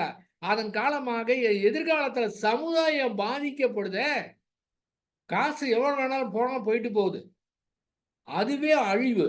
அந்த அழிவினுடைய விளைவாக அந்த சமுதாயத்துல இன்னும் எதிர்காலத்துல என்ன மாதிரி பாதிப்பு ஏற்படுத்தும்? செயலுக்கு விளைவு. நீ என்ன கும்பிட்டாலும் கதைக்காவாது. செஞ்ச செயலுக்கு விளைவு. அப்ப சமுதாய பொறுப்பு வேணும். நாம நம்முடைய குடும்பம் அது மட்டும் ஓகே, நல்லது. அந்த மாதிரி அவங்கவங்க குடும்பத்தை எல்லாம் பார்த்துட்டா கூட பிரச்சனை இல்லைங்க. ஆனா சில பேர் இயற்கை அந்த எண்ணத்தை கொடுத்துக்கிட்டு இருங்க. அவங்க முன் வரணும். இது எல்லாத்துக்கான நீங்க பாருங்க, இத பாருங்க 60 பேர் செத்து போயிட்டாங்களா? பாதிக்கலையா? படுத்து சாப்பிட்டு தூங்கி ஜாலியா இருங்க. ஆனா சில பேர் தூங்க முடியாது. அவங்களுக்காக நான் பேசுறேன். சில பேர் தூங்க முடியாது. அவங்க பண்ணணும். அவங்க முன் வரணும். அவங்க ஏதாவது பண்ணணும். நல்லது ஏதாவது பண்ணணும். இளைஞர்களை மீட்கணும். என்ன பண்ணணும்? நினைத்துக்கிட்டே இருங்க. அது இயற்கை இனிஷியேஷன் கொடுத்துக்கிட்டே இருக்கும். அந்த மாதிரி குழப்பம் இல்லாம நல்லது மட்டுமே செய்யணும்னா முன்னால அகத்துல பொறுத்தவரை நம்ம அப்படியே கிளீனா இருக்கணும். அதற்கு ஒன்றுமே செய்ய தேவையில்லை. ஆறு போல் ஓட விட்டால் போதுமானது. அப்ப செயலை அதை சிறப்பா செய்ய முடியும். நிச்சயமாக அந்த இளைஞர்களை நல்வழிப்படுத்த முடியும். அந்த மாதிரி இளைஞர்களை நம்ம மீட்கெடுக்க முடியும். போதில்லா தமிழகத்தை நாம உருவாக்கவும் முடியும் கண்டிப்பாக என்று கூறி வாய்ப்பளித்த உங்கள் அத்துணை பேருக்கு நன்றி கூறி, என்னை பேச வைத்த உங்கள் அத்துணை பேருக்கு நன்றி கூறி மீண்டும் வணக்கம் செலுத்தி விடைபெறுகிறேன். வாழ்க வையகம், வாழ்க வையகம், வாழ்க வளமுடன்.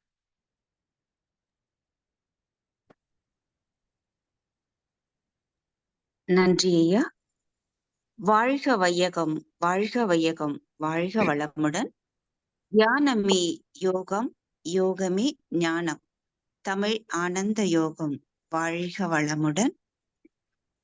இன்று இந்த மாலை வேளையிலே சிறப்பானதொரு அங்கீகரிப்பதே பிரச்சனை என்ற தலைப்பில் நமக்கு சிந்தனை உரை ஆற்றிய உலக நல தொண்டர் மனோகரன் ஐயா அவர்களை அனைவரும் துரிய நிலையில் இருந்து வாழ்த்துவோம். உலக நல தொண்டன் மனோகரன் ஐயா அவர்கள் வாழ்க வளமுடன். அவர்களின் அன்பு குடும்பம் வாழ்க வளமுடன். ஐயா அவர்களின் ஆன்மீக தொண்டு சிறக்க வாழ்க வளமுடன். இந்த கருத்திலே கலந்து கொண்ட நீங்களும் உங்கள் அன்பு குடும்பமும் தமிழ் ஆனந்த யோக அருட்தொண்டர்களும் அவர்களின் அன்பு குடும்பமும் வாழ்க வளமுடன், வாழ்க வளமுடன், வாழ்க வளமுடன். மிக்க நன்றி ஐயா. வாழ்க வளமுடன். ஐயா அவர்களுடைய சிந்தனையிலிருந்து சில கருத்துக்கள் ஆசான் வேதாத்ரி மகரிஷி அவர்களும் எண்ணத்தை பற்றிய திருக்குறள் போல் சின்னதாக 2 வரிகளிலே சில கருத்துக்கள் சொல்லியிருக்கிறார்.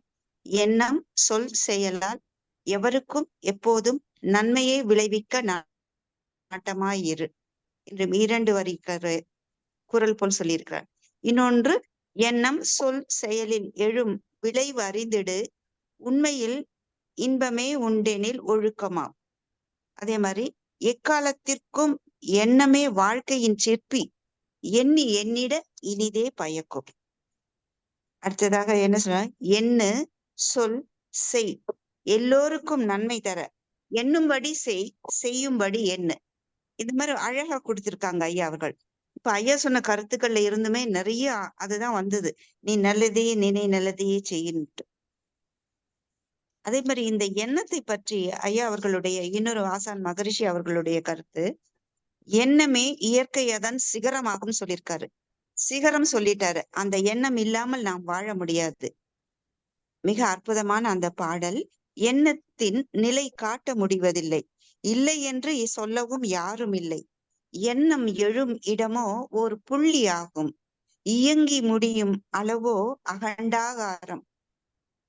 எண்ணமே செயற்கை கருவிகள் அனைத்தினோடு இயற்கை கருவிகளை எல்லாம் இயக்கும் சக்தி என்று முத்தாய்ப்பாக அனைத்திற்கும் சக்தி என்று எண்ணத்தை சொல்லிவிட்டார்.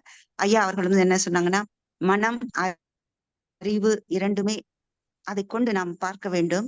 இதுதான் சரி என்ற பிடிவாதம் கூடாது என்று மிக அற்புதமாக சொல்லிட்டீங்க.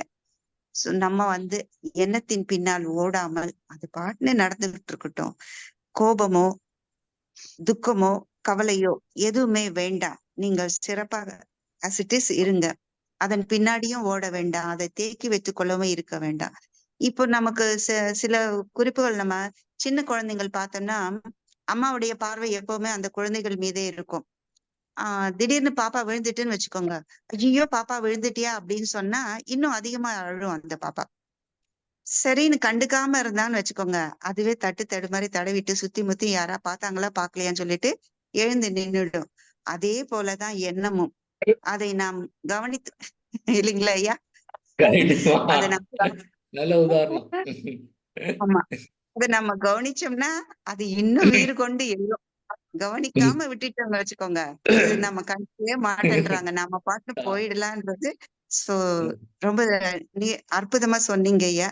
திரும்ப திரும்ப வரும் இத நம்ம எழுதி நல்லதுன்னா செயல்படுத்துவோம், தீயதானால் எழாமல் பார்ப்போம் என்று சங்கல்பம் செய்து தனக்கோ பிறருக்கோ உடலாலோ மனதாலோ துன்பம் தராமல் இருக்க வேண்டும் சொன்னாங்க. எப்பொழுதும் அயரா விழிப்பு நிலையில் இருப்போம். அதுதான் மிக சிறப்பான ஒரு இது. அயரா விழிப்பு நிலையில் இருந்துட்டால் நமக்கு அதே மாதிரி ஐயா சொன்னாங்க, இந்த மன உணர்வுகள் தன்மாற்றமாகி காந்த அலைகளாக உருண்டோடிக்கொண்டே இருக்கிறது. உடலில் நிறைய ரசாயன மாற்றங்கள் ஏற்படும். அந்த கோபம், வெறுப்பு, அன்பு, கவலை எதுவானாலுமே அரை வினாடிதான். திரி போட்டது போல் நம்ம அதுக்கு வந்து ஆதரவு தர வேண்டாம். நியூட்ரலா இருந்துட்டு நிஷ்காமிய கர்மமாக உணர்ந்து அதை அப்படியே விட்டு விடுவோம். நல்லதுன்னா நமக்குள்ளேயே வரும். ஏன்னா அது நம்ம கட்டுப்பாட்டிலேயே இல்லை. அதை நம்ம முயற்சி பண்ணவே வேண்டாம். நம்ம அறிவை கொண்டு அயரா விழிப்பு நிலையிலிருந்து நாம் அதனை அறிந்து தெளிந்து சிறப்பாக வாழ்வை நாம் செம்மையாக வாழ்வோம் என்று சொல்கிறார்கள். நமக்கு கொடுத்த அந்த 6ஆம் அறிவை பயன்படுத்தி நாம் சிறப்பாக செய்வோம். அதே மாதிரி மன போராட்டம் வேண்டாம் என்கிறார். கோபம் என்றால் இயற்கையாக வருவதுதான். அதுக்கு வந்து அரை வினாடி தான் அதனுடைய உயிர்ப்பு நிலை. ஏதோ சொல்லுவாங்க, இந்த நம்ம ஒரு பாக்டீரியாஸ் எல்லாம் இருக்கும், சில நன்மை தரக்கூடிய பாக்டீரியாஸ் இருக்கும், கெடுதல் தரக்கூடிய பாக்டீரியாஸ் இருக்கும். அதனுடைய நிலைகள் கூட அந்த அரை வினாடி தான். சோ எதுக்குமே நாம ஆதரவு தராம எண்ணம் சொல் செயல் மூலம் சிறப்பாக செயல்படுவோம். எப்பவுமே பிறர் மீது சாட்டக்கூடாது. இவரால தான் நான் இதை செஞ்சேன், அதனால தான் இதை செஞ்சேன் வேண்டாம். நாம் செய்வதை நம்மால் நடந்தது என்பதை ஏற்று நம்ம எல்லா இடத்துலயும் எங்கேயுமே ஆதரவோ எதிர்ப்போ தெரிவிக்காம அக்செப்ட் ஆஸ் இட் இஸ் தான் மறுபடியும் இங்க. அதே மாதிரி நடிப்பு சின்னம் சொன்னீங்க ஐயா, ரொம்ப சிறப்பு. அந்த நடிப்பு சின்னம் என்னென்னவோ செய்யறோம், நமக்கு என்ன நடிக்கவா தெரியாதுன்னு சொன்னீங்க. ரொம்ப நல்ல ஒரு உதாரணம் ஐயா. எதற்குமே குற்ற உணர்வும் வேண்டாம், போராட்டமும் வேண்டாம் என்று சிறப்பாக சொன்னீர்கள். நாம் மன உணர்வை எதிர்த்து எப்பவுமே செயல்படக்கூடாது, கவலை வேண்டாம் என்று மிக அற்புதமாக எடுத்துரைத்தீர்கள். நிறைவாக எப்பொழுதுமே நீங்க வந்து உலக அமைதி வேண்டும் என்பதை சொல்லிங்க. முதலில் தனி மனித அமைதி, குடும்ப அமைதி, சுற்றம், உலகம், ஊர் உலகம் என்று நாம போகணும் அப்படின்னு தான் என்னுடைய கருத்து. அதே மாதிரி போதை இல்லா தமிழகம், போதையில்லா நாடு கூட நாம உருவாக்க முடியும். நாம் அதற்கான சங்கல்பத்தை செய்வோம். மிக சிறப்பு ஐயா. வாழ்க வளமுடன் ஐயா. நன்றி. சில அறிவிப்புகள் சொன்னதுக்கு அப்புறம் கொஸ்டின் ஆன்சர் வச்சுக்கலாங்க ஐயா. செல்வி அம்மா கொஸ்டின் ஆன்சர் கண்டினியூ பண்ணுவாங்க. இப்ப நான் அறிவிப்புகள் சொல்லிடுறேன். நாளை அதிகாலை தவம் மற்றும் சிந்தனை துளிகள் நிகழ்வு நடைபெற உள்ளது. அதிலே அனைத்து அன்பர்களும் கலந்து சிறப்பிப்போம். அருள்நிதி சோமசுந்தரம் ஐயா அவர்களுடைய சிந்தனை வகுப்பு நடைபெறவிருக்கிறது. அதிலும் கலந்து சிறப்பிப்போம். ஐயா அவர்கள் நமக்கு நிறைய தத்துவங்களையும் அதையும் சொல்லியிருக்காங்க. இருந்தாலுமே நாளைக்கு இப்ப போரில்லா நல்லுலகம்னு மனோகரன் ஐயா இன்னைக்கு இதுலயே சொன்னாங்க. அந்த தலைப்பில் நாளைக்கு போரில்லா நல்லுலகம் என்ற தலைப்பிலே நம்மோடு உரையாற்ற அருள்நிதி சோமசுந்தரம் ஐயா அவர்கள் இணைகிறார்கள். அனைத்து நிகழ்விலும் அனைவரும் கலந்து சிறப்பிப்போம். அதே போல நம்முடைய தமிழ் ஆனந்த யோகம் ஒவ்வொரு நாளும் காலை 5 மணிக்கு தவம் மற்றும் சிந்தனை துளிகள், மாலை 6 மணிக்கு தவம். வார நாட்களில் சிறப்பு தியானங்கள் நடைபெறுகிறது. வெள்ளிக்கிழமையில் சாந்தி தவம் நடக்கிறது. அதே போல் சனிக்கிழமை இறைஞான ஆசிரியர் நன்மணி ஐயா அவர்கள் வழங்கக்கூடிய ஆரோக்கிய தியானம் நடைபெறுகிறது. மிக அற்புதமான தியானம். வார நாட்களில் சிறப்பு பேராசிரியர்களை கொண்டு சிந்தனை உரைகள், அதாவது ஆசான் வேதாத்ரி மகரிஷி அவர்களுடைய அணுக்கச்சீடர்களாக இருந்த நன்மணி ஐயா, மனோகரன் ஐயா, சோமசுந்தரம் ஐயா மற்றும் பாலசுப்ரமணியம் ஐயா அனைவருடைய வகுப்புகள் நமக்கு தெரிவு செய்து நடைபெற்று கொண்டிருக்கிறது. இந்த நிகழ்வுகளை எல்லாம் நீங்கள் சிந்தனை உரைகளை எல்லாம் கேட்டு உங்களுடைய வாழ்வை சிறப்பாக நடத்தி செல்வதற்கான ஒரு வழியை உங்களுக்கு ஏற்படுத்தி கொடுத்திருக்கிறது இந்த தமிழ் ஆனந்த யோக தளம். இந்த நிகழ்வுகளை பற்றிய கருத்துக்களை உங்கள் நண்பர்கள், குடும்ப உறவினர்கள் அனைவருக்கும் உங்கள் வாட்ஸ்அப் குரூப்பில் இருப்பவர்களுக்கு பகிர்ந்து நீங்கள் குருவிற்கான ஒரு புண்ணிய செயலை செய்து பயனடைய வேண்டும் என்று அன்போடு கேட்டுக்கொள்கிறோம். செல்வி அம்மா, கேள்வி பதில் நிகழ்ச்சியை கண்டினியூ பண்ணுங்க. அம்மா வாழ்க வளமுடன்ங்கம்மா. முதலாவதாக கனகராணி அம்மா அவர்கள்.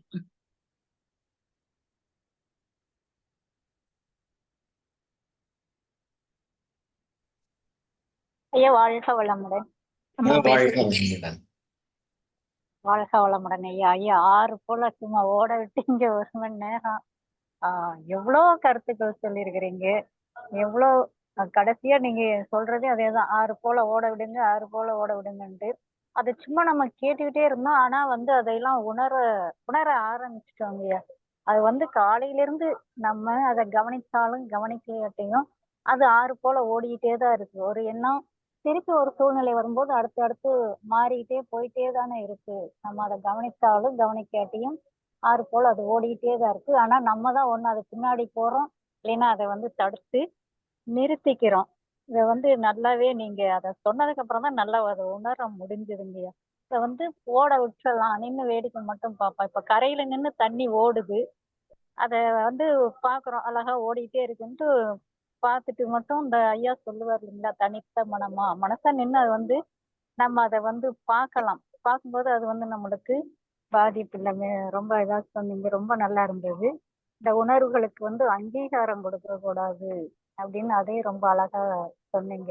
இந்த உணர்வுகளுக்கு நம்ம அங்கீகாரம் கொடுத்து அது தேவையில்லாத உணர்வா இருந்தா கூட அதை பிடிச்சி வச்சு நம்ம பண்ணும்போது அது நம்ம மனசுக்கும் கஷ்டமா இருக்கு. அது மற்றவங்களுக்கும் அது கஷ்டத்தை கொடுத்துருது. கண்டிப்பா அதை கொடுக்குதுங்க ஐயா. இப்ப என்ன செயல்படக்கூடாது, அப்படி செயல்படுத்தினா அது விளைவா வரும்னு சொன்னீங்க. எண்ணம் எண்ணீரும் அது செயலா வரக்கூடாது அப்படின்ட்டு. எனக்கு இந்த இடத்துல ஒரு டவுட்டுங்கய்யா. இப்ப நம்ம யாராருன்னா ஒரு எண்ணத்தை தேவையில்லாத ஏதோ நினைச்சிடுறாங்க. அது அவங்க செயல்படுத்தலைன்னா கூட அது வான்காந்தத்துல போய் நம்ம என்ன மாறாது இதழ்ல படிச்சிருக்கோம், கேட்டிருக்கோம் இல்லைங்களா, வான்காந்தத்திலேயே யார் மூலமாக போய் அது செயல்பட்டுரும். எண்ணிய உறங்கினாலும் எண்ணம் உறங்குவதில்லை அப்படின்னு சொல்றாங்க இல்லைங்களா. அத நம்ம செயல்படுத்தலைன்னா கூட அது செயலா மாறும்னு எண்ணம் ஆராய்தல சொல்றாங்க இல்லைங்கய்யா. இது எப்படிங்கய்யா எண்ணத்துக்கு? சரி, அதுக்கு நம்ம என்ன பண்ணலாங்க? நீங்க தாங்கய்யா சொல்லணும். நான் தான் டவுட். அதுக்கு ஒண்ணுமே பண்ணக்கூடாதுங்க. நீங்க இது மாதிரி அச்சோ நான் நினைச்சிட்டேனே, இது நான் செயல்படுத்துறேன் கூட யாருக்கோ போய் துன்பம் கொடுத்துருமே, இதுக்கு என்ன பண்றேன்னு நீங்க ஏதாவது முயற்சி செய்தீங்கன்னா திரும்ப சிக்கல் ஆரம்பிச்சிருமே. ஓ சரி சரி. அதுக்கு ஒண்ணுமே நீங்க பண்ண தேவையில்லையே. எதுவுமே பண்ண முடியாது நம்மளால. அது வந்துருச்சு அப்புறம் ஒண்ணுமே பண்ண முடியாது. வந்ததுக்கு பிறகுதான் நமக்கு தெரியுது. அதனால அது திரும்ப வராம இருக்குன்னு நீங்க முயற்சி பண்ணீங்கன்னா திரும்ப போராட்டம் ஆரம்பிச்சிருதுங்க. இப்ப அந்த மாதிரி நினைக்கலைனாலும் இந்த ஒரு லைன் வருது பாத்தீங்களா, எண்ணியவன் உறங்கினாலும் எண்ணம் உறங்குவதில்லைன்னு. சரிங்கம்மா, அது நடந்துட்டு போட்டுங்கம்மா. இப்ப அது எழாம இருக்கிறது நீங்க என்ன பண்ணணுங்க? திரும்ப ஃபியூச்சர்ல இப்ப வந்துருச்சு. இனிமே ஆ. இது போல எண்ணங்கள் வராம இருக்குன்னா நீங்க என்ன பண்ணுங்க? அத வந்து நினைக்காம அப்படியே நீங்க சொன்ன மாரி ஆறு போல ஓட விட்டு. அதுதாங்கம்மா ஒரே தீர்வு அதாங்கம்மா. ஆ, எப்படி சரி. வேணாலும் எந்த மாரி இருந்தாலும் சரி, ஆ, இதுதான் தீர்வு. வேற வகையில நீங்க, ஆஹா! ஆ, நான் ரொம்ப நல்லவன். இது ஆ, மாரி நான் நெனச்சுட்டேனே! நான் நெனச்சுக்கிறேன்னா கூட இன்னொரு ஆள் பயன்படுத்தி செயலுக்கு வந்துருமே! இப்ப ஆ. நான் என்ன பண்றது? அப்படின்னு நீங்க முயற்சி செய்தீங்கன்னா என்ன ஆகும்மா? அது ஏன் நடந்துருங்க ஐயா? நம்ம நெனைச்சது. இ இல்ல. ஆ, அது சரி நடந்ததுன்னே வச்சுக்கங்க. இதுக்கு நீங்க என்ன பண்ண செயலுக்கு முடியும்? வந்து ஆ, வந்துருதுன்னு வச்சுக்கங்க. இதற்கு ஆ. நீங்கள் என்ன பண்ண முடியும்? ஒண்ணும் உங்க பண்ண முடியாது. அறியாமையிலே வந்தது, உங்கள இது பண்ணது. ஆ, அதே போல இன்னொரு மூலம் நடந்துவிடும் என்றால் கூட, அந்த நபர் அங்கீகரித்தா தான் நடக்கும், இல்லன்னா நடக்காது. ஓ! நீங்க சரி. மட்டுமே உங்களுக்கு வந்தது, நீங்க மட்டும் செயல்படுத்தாம விட்டுட்டீங்க. ஆ. அவர் செயல்படுத்துறாருன்னா என்ன காரணம்? அவங்களுக்குள்ள அந்த உணர்வு இருக்கணும். ஆ. அவர் அங்கீகாரம் குடுக்குறாருன்னு அர்த்தம். நீங்க அங்கீகாரம் குடுக்கல. சரி, அது சரிங்க. அவரு அங்கீகாரம் குடுக்குறாரு. அவரு ஆ. அங்கீகாரம் குடுத்தாருன்னா அவருடைய பொறுப்பு. நம்ம ஒண்ணும் பண்ண முடியாது. ஓ! யாரு சரிங்க. அங்கீகாரம் குடுக்குறாங்களோ அவங்க செயல்படுத்திருவாங்களே! ஆ, அதுக்கு நம்ம ஆ, பொறுப்பேற்க முடியாதே! ஆக நான் தான் நெனச்சேன். என்னால தான் ஒரு அது மாரி செயல் மாரி ஆயிடுச்சு. நான் தேவையில்லாத என்ன நெனச்சுட்டேன். ஆ. இதனால நான் நெனைக்கலனா கூட அவர் மூலம் நெனஞ்சுச்சு. அதுக்கு நான் மூல காரணம் நான் தான். அப்படின்னு எண்ணிக்கிட்டு இதுல போராட்டம் பண்ணிட்டு இருக்க முடியுங்களா? ஓ! அந்த சொன்னதுடைய நோக்கம் என்னவென்றால், அந்த ம். அளவுக்கு என்ன இருக்கு பார்த்து கவனமா இருங்க அப்படின்னு சொன்னது. அதுக்காக சொல்லப்பட்டது. அப்ப அப்படி கவனமா இருந்து அது வராம இருக்கணும்னா, இந்த ஆ. ஒரு வழியில புரிந்து கொண்டோம் என்றால், அப்படியே வந்துன்னு வச்சுக்கங்களேன். இப்ப நான் ஒண்ணும் பண்ண ஒண்ணும் பண்ண முடியாதுங்களே. ஆமாங்கய்யா. அப்ப எதிர்காலத்துல இது மாரிலாம் வராம இருக்கணும் அப்படின்னா, இந்த புரிந்து கொண்டு விட்டோம் என்றால், ஆ. அது எதிர்காலத்துல வராமயே போயிருங்க. சரி, சரிங்க. ஒரு சரிங்க. வழிதாங்கம்மா. எல்லா பிரச்சனைக்கும் ஒரே வழி. எல்லா கேள்விகளுக்கும் ஒரே பதில் என்னவென்றால், மனத பொறுத்தவரை மன உணர்வுகளை எதிர்த்து நாம் எதுவுமே செய்ய தேவையில்லை, செய்ய ம். முடியாது என்று புரிந்து கொள்வது தாங்கம்மா. அப்ப இது மாரி இருந்ததுன்னா, உங்களுக்கு வந்து இயல்பாகவே அந்த மாரி எண்ணங்கள் வராதுங்கம்மா. அப்ப உலகத்துல இப்ப எத்தன பேர் என்ன மாரி எண்ணங்கள் எண்ணிக்கிட்டு இருக்கிறாங்கன்னா, ம். நீங்க சொல்ற மாரி அதிகமான பேர் நினைக்கும்போது, அதுதான் வந்து செயலா வந்து இவ்வளவு பெரிய சிக்கலை ஏற்படுத்துதுங்க. ஆ, அப்ப ஆ. உலகத்துல இருக்கிற பிரச்சனைக்கு அத்தனைக்கும் காரணம் மனதைப் பற்றி ரொம்ப ம். பேர் தெரிந்து கொள்ளாத ஒரே ஒரு காரணம் தான். இதை ம். புரிந்து கொண்டு விட்டோம் என்றால், சரி. எப்பவுமே நல்லா இருக்கலாங்க. சரிங்க, சரிங்க. ரொம்ப அருமையான விளக்கம். டவுட் தீர்ந்ததுங்கய்யா. சரி. நல்லதுங்கம்மா. வாழ்க வாழ்க. வாழ்க அம்மா வளமுடன். வாழ்க வாழ்க வளமுடன். வாழ்க வளமுடன். வாழ்க வளமுடன்ங்கய்யா. கனகராமினி அம்மா வாழ்க வளமுடன். நல்ல வளமுடன். கேள்வி கேட்டீங்க. நல்ல கேள்வி எனக்கு கேட்டீங்க. அ ஐயா ஐயா அருமையான பதில் சொல்லியிருக்கிறாரு. எனக்கு டவுட் ஐயா இருந்துட்டே அ, ஐயா பேசும்போது ஒண்ணு சொன்னாரு தெரியுமா? அ, அதாவது நீங்க கெட்ட எண்ணம் வந்த உடனே அதுக்கு அங்கீகாரம் குடுத்து செஞ்சுடுறீங்க. நல்ல எண்ணம் வரும்போது என்ன பண்ணிடுறீங்க, இத அடுத்தவங்க செஞ்சிரட்டும்னு விட்டுர்றீங்க. அப்படின்னு சொன்னாரு. அ, ரைட்டுங்களா? நீங்க அங்கீகாரம் பண்ணாம, அடுத்தவங்க செய்யட்டும்னு விட்டுர்றீங்க. ஆ, அப்படின்னு சொன்னாரு. ஆ, ரைட்டா? இப்ப ஆமாங்க. நீங்க என்ன சொல்றீங்க? இப்ப கெட்ட எண்ணம் வந்துறபோது, அ, இது எங்கேயாவது போய் யாருக்காவது செயலாயிருமே! ஆமா. அவன்ல கஷ்டப்படுவான். அவன் பாவப்பதிவ ஏத்துவானே! நானே அங்கீகாரம் குடுத்துக்கிறேன் அப்படிங்கிற மாரி நீங்க கேள்வி கேட்ட மாரி இருந்துச்சு எனக்கு. ஆ, ரைட்டா? இப்ப இப்ப பாருங்க, நம்ம மக்கள்லாம் ரொம்ப பெருந்தன்மையா இருக்காங்க. எப்படி? நல்ல ம், எண்ணம் வருது. அத நம்ம அங்கீகாரம் குடுத்தோம்னா, அது நமக்கு புண்ணியம் வந்துரும். இது ஆ, யாருக்காவது புண்ணியம் வரட்டும். எவ்வளவு ஆ, பெருந்தன்மையா விட்டுக் குடுக்குறீங்க பாருங்க. ரைட்டுங்களா? ஆ, அந்த மாரி பெருந்தன்மையா விட்டுக் குடுத்தா யாரும் சர்வீஸ்க்கே வர்றதில்ல. அவரு ஆ, சசிகுமார் ஐயாவும், அனார்கலி அம்மாவுமே பண்ணட்டும். அந்த ஆ, புண்ணியமெல்லாம் அவங்களுக்கே போகட்டும். அப்படின்னு அத அங்கீகாரம் குடுக்கறது இல்ல. இந்த ஓ! கெட்டது வந்துச்சுன்னா, நம்ம ம், பையன் சினிமா போணுங்கிறான். சரி ஐயா இன்னைக்கு அம்மா, இன்னைக்கு நான் வந்து கோவஸ்ட் வர முடியாது. என் பையன் ரொம்ப சினிமா போணுங்கிறான். உடனே அங்க அங்கீகாரம் குடுத்துட்டு, குடுத்து அங்க போயிறான்னு வச்சுக்கங்க. ஆ, ரைட்டா? இப்போ ம், நீங்க இப்ப இது எண்ணம் வந்து யார் மூலமா செயல் ஆகித்தான் ஆகும் அப்படின்னு மதுரை சொல்லியிருக்காரு ரைட்டு. ஆ, இப்ப அது அங்கீகாரம் இப்ப ஐயா சொன்னாரு, அவன் அங்கீகாரம் குடுக்கிறவனுகிட்ட தானே செயலாகும். ஆமாங்கய்யா. அவன் செஞ்சுட்டு போறான், அவன் பாவத்த அனுபவிச்சுட்டு போறான். இப்போ உங்களுக்கு நான் அங்கீகாரம் பண்றேன்ல. இப்போ நீங்க கெட்டதுக்கு அங்கீகாரம் கொடுத்தீங்கன்னு வச்சுக்கோங்க, சரிங்க.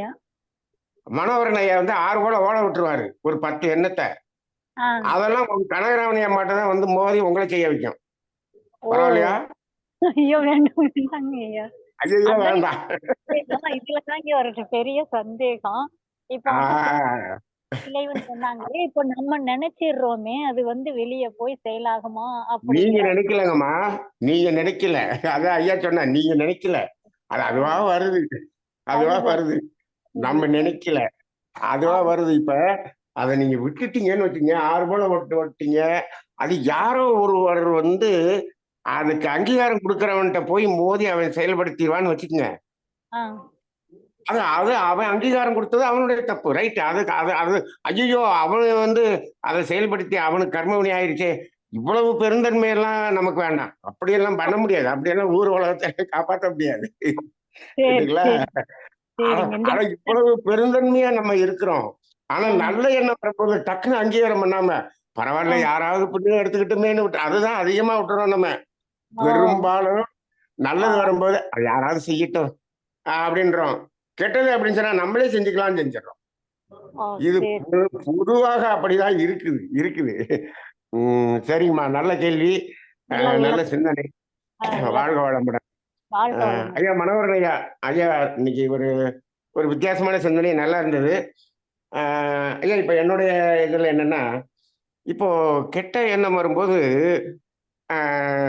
இப்ப மகரிஷியினுடைய எண்ணம் ஆராய்தலுக்கும் பகவத்தையாவுடைய 6 போல ஓட விடுறதுக்கும் இருந்த அந்த சந்தேகங்கள் இப்போ இந்த 2-3 வாரமா நீங்க பேச பேச பேச எனக்கு ரொம்ப கிளியர் ஆயிடுச்சு, கிளியர் ஆகிட்டு வருது. ரெண்டும் ஒண்ணுதான் அப்படிங்கிறது கிளியர் ஆயிடுச்சு. இப்போ இதுல நம்ம மக்களுக்கு ஒரு சந்தேகம் வரலாம். எப்படின்னா, இப்போ கெட்ட எண்ணம் வருது, அதை நம்ம அங்கீகாரம் கொடுக்கறது அப்படின்னு சொன்னோம்னா அதை செயல்படுத்துறது தான் அங்கீகாரமா கொடுக்கறது. இப்போ அங்கீகாரம் பண்ணலை அப்படின்னு சொன்னோம்னா நம்ம அப்படியே விட்டுருவோம், அதை ஓடிடும்னு வச்சுப்போம். இப்போ நம்ம மக்களுக்கு ஒரு கேள்வி வரலாம், இப்ப நல்ல எண்ணம் வருது, இப்போ அதையும் அங்கீகாரம் கொடுக்கல அப்படின்னா அதுவும் 6 போல ஓடிடுமா அப்படின்னு ஒரு கேள்வி வரும். என் மனசுக்குள்ள ஒரு கேள்வி, அந்த கேள்வி வந்தது, அதுவும் 6 போல ஓடிடுமா அப்படின்னு நான் சிந்திச்சு பார்த்தேன். ஆனா எனக்கு அது 6 போல ஓடாது அப்படின்னு எனக்கு ஆன்சர் வருது. அது சரியான உங்கள்கிட்ட கேட்கறதுக்கு தான் இப்ப நான் பேசுறேன். அது ஏன் 6 போல ஓடாது அப்படின்னு எனக்கு தோணுதுன்னா, அந்த நல்ல எண்ணம் என்பது அது இறைவனுடையது, அறிவு அறிவாகிய தெய்வத்தினுடையது. அது எங்க ஓடும்? எங்கேயுமே எல்லா பக்கமும் அதே தெய்வம் தான் இருக்குது. அது எங்க ஓடும்? அங்க ஓடினாலும் அதே தெய்வம் தான், இங்க ஓடினாலும் அதே தெய்வம் தான். இங்க இருந்தாலும் ஒண்ணுதான், அங்க இருந்தாலும் ஒண்ணுதான். அது எதுக்கு ஓடணும்? நல்ல எண்ணம் ஓடணும்னு அவசியம் இல்லை. ஆனா கெட்ட எண்ணம்ங்கிறது வந்து இயற்கைக்கு சம்பந்தம் இல்லாத ஒன்று. அது என்னிடம் இருக்கிறதுன்னா நான் கெட்டதை செஞ்சு அது என்னுடையது, என்னுடையது. அது தேவையில்லாத, it is a foreign particle. இந்த நம்ம நம்ம உடம்புல ஃபாரின் பார்ட்டிகிள் சொல்ற மாதிரி நம்ம அகத்துல it is a foreign particle. அது போக வேண்டியது, அதனால ஓடுது. இது வந்து நல்ல எண்ணம்ங்கிறது, அது இப்ப நல்ல எண்ணம் வந்து நிறைய பேர் நம்ம நினைச்சிட்டு இருக்கோம், நான் ரொம்ப நல்லவன், நான் எனக்கு நல்ல எண்ணம் தான் வருது. ஐயே நீ நல்லவன் இல்லப்பா, உனக்குள்ள கூட அறிவாகிய தெய்வம் நல்லது, அது அது இருக்கிறதுனால நீ நல்லவனா இருக்க. அந்த தெய்வத்தை அங்கீகரிக்கிறதுனால நீ நல்லவனா இருக்கிற, அவ்வளவுதான். அப்ப நம்மள வரக்கூடிய நல்ல எண்ணம் முழுவதும் இறைவனுடையது. அது ஓடினாலும் அங்கதான் போகுது, இருந்தாலும் அங்கதான் போகுதா, அது ஓடாது என்று எனக்கு தோணுது. அது அங்கீகாரம் செய்யவில்லை என்றாலும் மீண்டும் நம்மிடம் இருந்து கொண்டுதான் இருக்கும். ஏன் என்று சொன்னால் நல்ல எண்ணம் முழுவதும் அன்பும் கருணையும் என்ற அடிப்படையை கொண்டுதான் எழுகிறது. அந்த அன்பும் கருணையும் ஓடவே ஓடாது. அன்பும் கருணையும் 6 போல ஓடி செஞ்சிட்டோம்னா நம்ம எங்க போய் இருக்கிறது அப்படிங்கிற மாதிரி ஒரு சிந்தனை தோணுச்சுங்க. அதுதான் உங்கள்கிட்ட கேட்டேன். அதாவது கெட்ட எண்ணம் மட்டும்தான் 6 போல ஓடக்கூடியது, அதைத்தான் ஓட விட வேண்டும் அப்படிங்கிற மாதிரி எனக்கு ஒரு புரிதல் கிடைச்சது. அதே போல இந்த அங்கீகரித்தல் அப்படிங்கிறது ரொம்ப சரியான வார்த்தைங்க. அங்கீகாரம், இப்ப மகரிஷி எண்ணம் ஆராய்தல்ல அங்கீகாரம் செய்வதா செய்யக்கூடாதா, இதுதான் எண்ணம் ஆராய்தல்ல அவர் சொல்லியிருக்காரு. நம்ம பேராசிரியர்கள் வந்து அதை தவறா வந்து புரிஞ்சுக்கிட்டாங்க. தவறா புரிஞ்சுக்கிட்டு இந்த எண்ணம் வரக்கூடாது வரக்கூடாதுன்னு சங்கல்பம் போடுன்னு சொன்னாரு. அப்படியெல்லாம் போட சொல்லவே இல்லை அவரு. நீங்க சொன்ன மாதிரி ஐயோ இது வரக்கூடாது வரக்கூடாதுன்னு சொன்னோம்னா இப்ப நம்ம சாதாரணமாவே ஒரு நாள் நான் ஸ்கூல்ல இருந்து வந்துகிட்டு இருக்காங்கய்யா. ஒரு ஒரு ஒத்தடி பாதையில வந்துகிட்டு இருக்கோம். இந்த பசங்க என்ன பண்றாங்க, பாம்பை பத்தியே பேசிட்டு வர்றாங்க. பாம்பை பத்தியே பேசிட்டு வந்தா கரெக்டா ஒரு பாம்பு குறுக்க ஓடுது. அப்ப இப்ப நம்ம இது வரக்கூடாது வரக்கூடாதுன்னு நினைச்சோம்னா கண்டிப்பா அது ரொம்ப வேகமா வரும் வேகமா வரும் அப்படிங்கிற மாதிரிதான் இருக்கு. அதனால அது வரக்கூடாது அப்படின்லாம் சங்கல்பம் போடுறதுங்கிறது அப்படி மகரிஷியும் சொல்லல. இது கொஞ்சம் தவறுதலாக இப்ப சங்கல்பம் அப்படிங்கறத இவங்க தவறுதலாக சொல்லிக் கொண்டிருப்பது போல் எனக்கு தோன்றுகிறது. அதுக்கு அங்கீகாரம் கொடுக்கறது இல்லை, அவ்வளவுதான். நல்ல எண்ணம் வந்து அங்கீகாரம் கொடுக்குறோம். இது 2 தானே தவிர வேற எதுவுமே இல்லை. அப்ப கிளியரா இருக்குங்க. இந்த ஒரு 6 போல் ஓட விடுவது என்பதுல ஒரு எனக்கு எனக்கு என்னுடைய 6 இப்ப தெளிவாக ஓடுகிறது என்று நான் நினைக்கிறேன். வாழ்க வளமுடன்.